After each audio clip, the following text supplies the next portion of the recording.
Olá, tudo bem? Tudo na paz? Na mensagem anterior, eu li para vocês no livro de Esdras, no capítulo 4, os versículos 1, 4 e 5. E também li para vocês no Evangelho de Mateus, capítulo 24, versículo 13, a respeito das palavras que Jesus disse: aquele que perseverar até o fim, esse será salvo.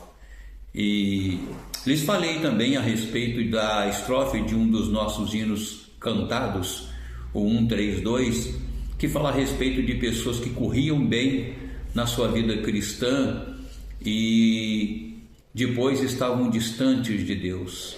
Este é um grande desafio na nossa vida cristã, na nossa vida espiritual. É de que no meio das lutas todas e até mesmo das seduções, a gente continue a caminhar, a perseverar, a fim de que então nós tenhamos no final de tudo a vida eterna. E vimos com vocês que Esdras fala a respeito de os inimigos que ficaram enfurecidos, diante do povo de Deus, e aí o título da nossa mensagem sendo este: adversários na jornada cristã, dentro dessa perspectiva, exortações para a vitória.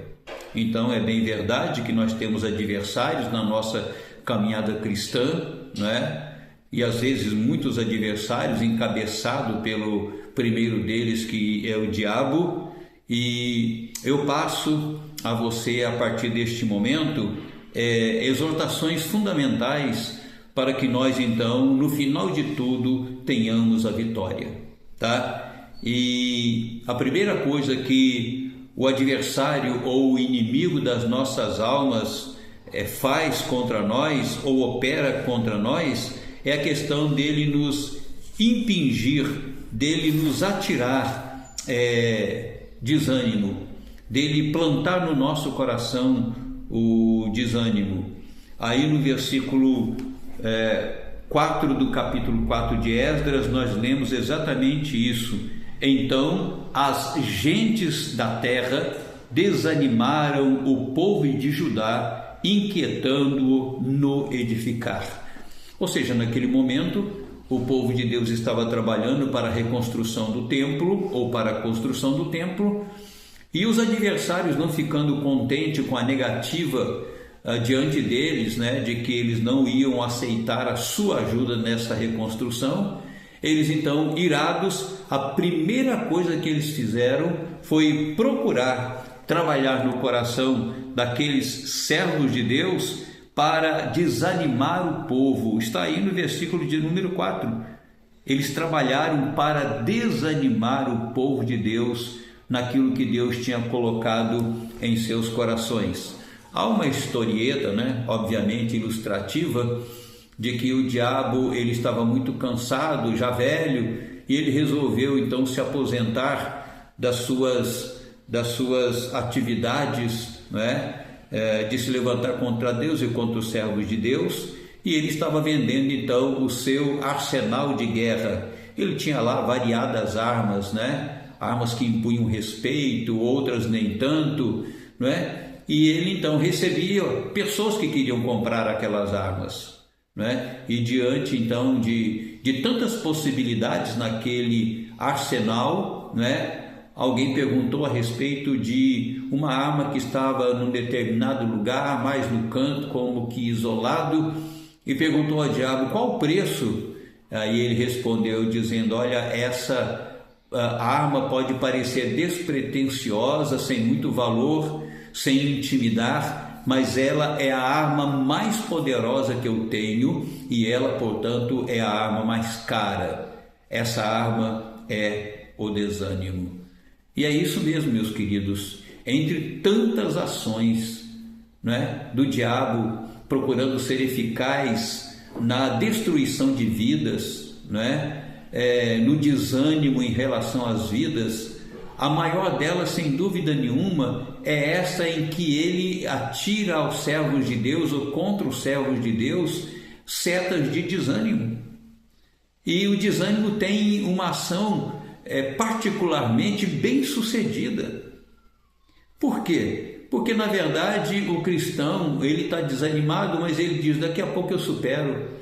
Ele está desanimado, mas ele arruma uma série de desculpas para justificar o seu desânimo.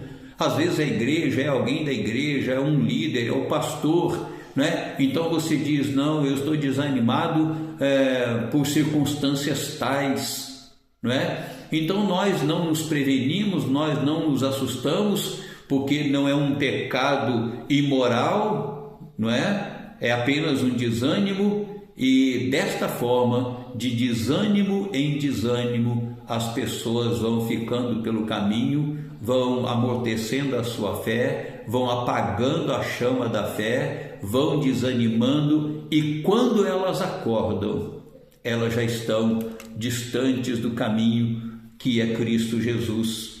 Então, a primeira coisa que aqueles adversários, né, daqueles servos de Deus levantaram contra o povo de Deus foi lhes impingir, lhes atingir, lhes impor o desânimo.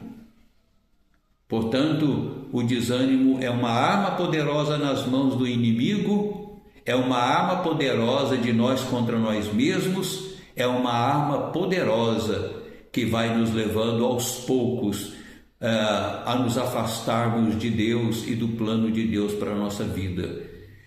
E a pergunta que se faz a mim e a você neste momento é isso: você é um servo de Deus cujo coração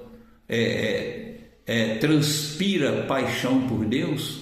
O seu coração está quente, ele está aquecido? O seu coração, ou do seu coração, você transmite o primeiro amor como sendo servo e serva de Deus? Ou, na verdade, você hoje é uma pessoa que caminha, contudo, desanimado, aos empurrões na sua vida cristã e na sua vida espiritual?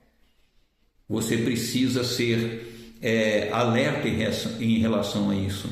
Por isso, esta palavra exortativa, por isso esta palavra de exortação. Saiba que um dos instrumentos mais poderosos nas mãos do inimigo e nas nossas próprias mãos e nas mãos das circunstâncias é a imposição do desânimo. Você tem que levantar dessa condição, você tem que levantar-se diante desta circunstância, tem que erguer os seus braços de louvor a Deus, né? E expressar a Ele toda a sua alegria, todo o seu ânimo, toda a singularidade em estar servindo, em estar seguindo o Senhor Jesus Cristo pelo caminho. Então, aquele que perseverar até o fim, esse será salvo. Que Deus lhe abençoe e que o desânimo que porventura possa estar no seu coração seja a partir de agora uma chama incendiária que faça de você um servo e uma serva de Deus dedicados ao Senhor. Deus lhes abençoe grandemente e até amanhã, se Deus quiser. Mas se lembre, a cada instante, Deus ama você. Um abraço, paz sobre todos. Amém.